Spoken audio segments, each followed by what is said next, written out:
Hi everybody, Mitch Tannenbaum here. Thanks for joining me today. Today I'm going to talk about a milestone in the world of defense contractors. So if you're a defense contractor, this is going to be a really important day for you.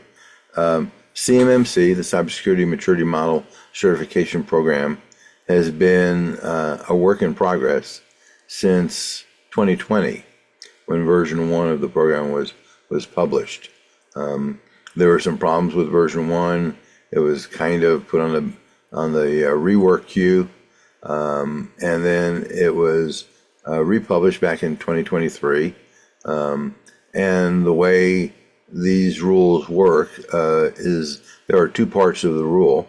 One fits into U.S. Code Title 32, which is how the program, the CMMC program, works, and the other part fits into Title 48 of the U.S. Code, and that is the contract clauses. Well, Title 32 was published last year and went into effect December 16th of last year, so that's a done deal. That explains what's required, how people participate, the folks who's responsible for doing whatever in the program. That's a done deal. Has been a done deal since last year. The thing we've been waiting for is the Title 48 of the U.S. Code part, which is what do the contract clauses look like. There were some folks who kind of jumped the starting gun on that and said that CMMC was going to go into effect on October 1st. That forced the Pentagon to issue a class deviation, which is just basically a fancy word for a memo, a couple of weeks ago saying DFARS 252.204-7021, which is the place where it said that CMMC was going to go into effect on October 1st, based on thoughts they were having back in 2020. That is not effective until Title 48 is published. The publication of Title 48 updated that particular DFARS, the dash 7021 DFARS, and created a new DFARS, the dash 7025 DFARS, which is really shortened to the point. I'll talk about that in a minute. But all these pieces are now in place. It was published in the Federal Register this morning, and now the 60-day clock for the regulation to become effective is now starting to tick. So what does this mean? Well, first thing it means is that if you're not well into your CMMC certification process at this point, and you likely will need it, meaning that the government gives you, or you create for the government, Controlled Technical Information, or CTI, which is a subset of a bigger category of data called Controlled Unclassified Information, then you're behind the clock. You're some people say you can be early, you can be late, you can't be on time. Well, it was pretty hard to be on time. Some people were early, not a lot. About 300 defense contractors were early. But a lot of people are going to be late. And the consequences of late, I'll explain in a minute, but it could impact your company's revenue. So what are some of the key talking points of Title 48? And this is just a really brief discussion of it, because the Title 48 publication in the Federal Register was about 84 pages, most of which is the explanation of the government's responses to people's comments to the publication last year of the draft of this. So I think roughly, I didn't count, but roughly maybe 15 pages is the actual regulation.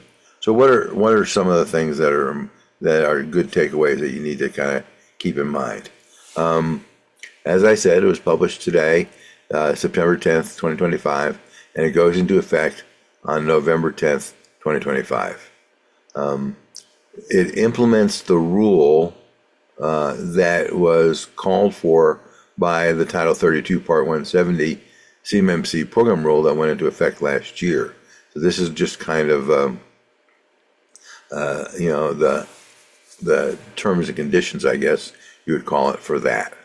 The language in a different DFARS, 204.7503 was updated to clarify that contracting officers, this is a government responsibility. And you see this a lot in regulations where, the regulation doesn't directly apply to a contractor, it applies to the contracting officer or some other part of the government who is interacting with the contractor. So DFARS 204.7503 was updated to clarify that the contracting officers are now required to check the SPRS scores and not award a contract, task order, or delivery order to an offerer that does not have a SPRS score posted at or above the required level. Now, I think there's going to be some interesting situations here. So a lot of people posted SPRS scores, and they were not great scores. The SPRS scores range from minus 203 to plus 110, and you could post any score you want. You could post a score of minus 200 if you want. The question is going to become, if you have a requirement to be, and I guess it's really not a question here now that I'm thinking it through, if you have a requirement to be CMMC certified, either self-certified or third-party certified, and you have a score of anything less than 88, and even that comes with some caveats, then the contracting officer will not be allowed to award a contract for you, even if you're the low-cost qualifying bidder. So that's a big takeaway. So, up until now, people just posted whatever score they had. That's not going to work anymore. There will be a phased implementation that is defined in DFARS 204.7504. And there's a new contract clause that I'll talk about in a minute in addition. But that talks about the 3-year rollout. And we don't really know what people are going to do. So the government's theory is that a lot of, but not all of, contracts in the very first year, the one that starts November 10th, 2025 and goes through November 9th, 2026, will allow for self-certification. This is not mandatory. The government can require third-party C3PAO certification on November 11th if it feels that's appropriate. The Pentagon says it's going to monitor that, in part, I think, because they don't want to freak out the defense contractor base. But they could, on November 11th, require in some particular contract or task order for you to be CMMC certified. Next, for IDIQ, indefinite delivery, indefinite quantity contracts, if there is a new task order or delivery order after November 10th to an existing IDIQ contract, that new task order delivery order could include the CMMC requirements and likely will include it at some level. Next, it is your requirement, if you sub anything out, no matter what level you are in the food chain, if you're level 16 in the food chain, it's still your responsibility. If you sub anything out, you must flow down this contract clause if it is in your contract. It is not optional. It is mandatory. And it's mandatory, obviously, if you don't share any controlled unclassified information with people, then it doesn't matter. Or controlled unclassified information or federal contract information. But to be safe, what most people are doing is they are flowing down the contract clause, period. Because to a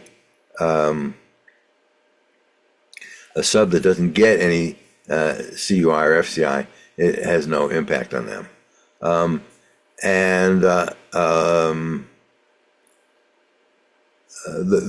was a class deviation, as I mentioned before, that was issued a couple of weeks ago. That will go away on November 10th. So they already said that in the class deviation. It said it would expire when the new rule took effect. And finally, there's a new DFARS clause, 252.204-7025, and that is titled Notice of Cybersecurity Maturity Model Certification Level Requirements. It's a very short clause.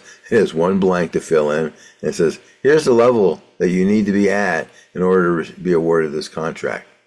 So that's a big one to look for, and that's a new number. We haven't seen that before. Now, if you haven't started your CMMC journey, you're definitely behind the 8 ball. Figure it's going to take you around a year if you're diligent to get there, between getting ready, training people, and getting certified if you have to get certified.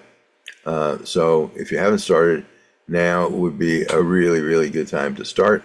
And if you have started but you haven't finished, now would be a good time to kick in the afterburners and really get going with it. If we can help you do that, obviously we'd love to help you. Please contact us. And if you have any questions about this or any other CMMC questions, please contact us. Thanks for listening.